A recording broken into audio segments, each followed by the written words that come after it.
When someone has been betrayed repeatedly, when the very people they trusted the most ended up breaking them, it doesn't just hurt in the moment. It slowly begins to change how they see the world, how they see people, and how they relate to others. You may look at someone struggling with trust and assume they are negative or difficult.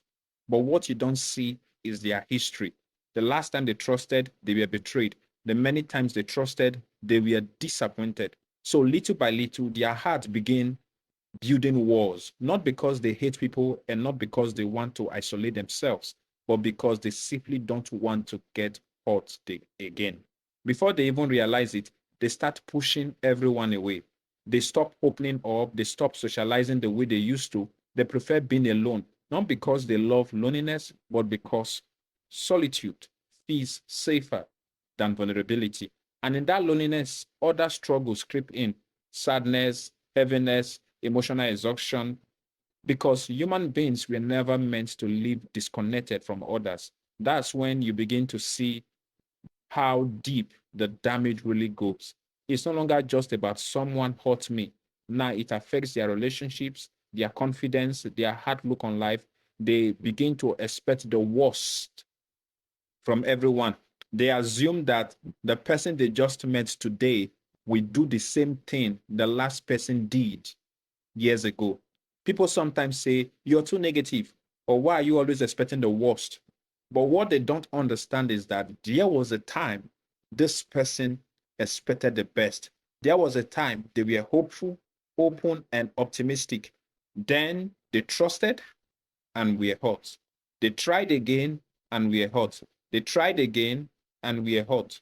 After enough disappointments, the heart doesn't become negative, it becomes protective. It isn't pessimism, it's self defense.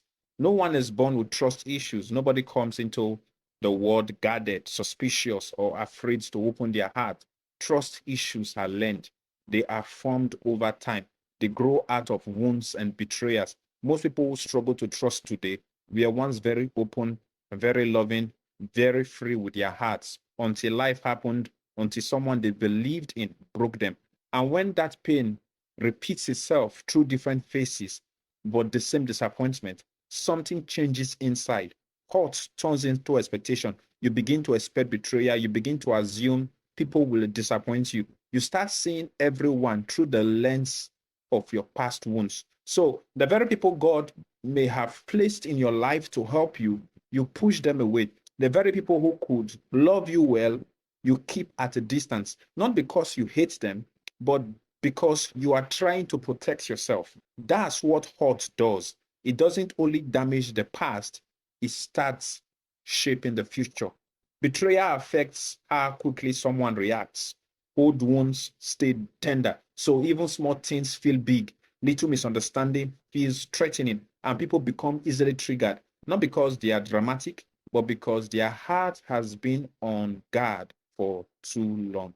Sometimes, in trying to numb the pain or escape the heaviness, people reach out for unhealthy coping mechanism, not because they love those things or plan to end up there, but because they are simply trying to quiet the ink inside. This doesn't excuse wrong choices, but it helps us understand the reality of pain. Many times people aren't acting out because they are evil, they are acting out because they are hurting. And maybe if we truly understood how much damage betrayal can cause, we would be far more careful with people's hearts.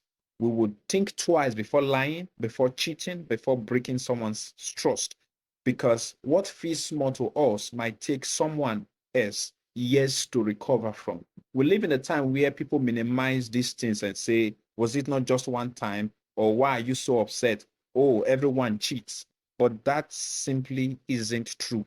Not everyone cheats, not everyone betrays. There are still faithful people and loyal people. And when someone says it was just one mistake, they don't realize that you didn't just make a mistake, you broke someone who trusted you. You damaged their sense of safety. You may have made it harder for them to trust anyone again. And that kind of hurt lingers. And sometimes what people struggle to heal from isn't even the act itself, is the person who did it. It's knowing that the one who hurt you was someone you loved, someone you believed in, someone you were vulnerable with, someone you never imagined would harm you. Betrayal from a stranger is painful, but betrayal from someone close to you shakes your whole world. So when we talk about forgiveness, we have to be honest. It's not always difficult because people are stubborn or unspiritual. Sometimes it's difficult because trust was shattered and safety was broken. Some wounds are simply too deep for willpower alone to fix. Some healing only comes when God slowly restores the heart, teaches us how to forgive, teaches us how to trust wisely again, and helps us learn how to love without fear, believing that not everyone will hurt you the way the last person did. God bless you.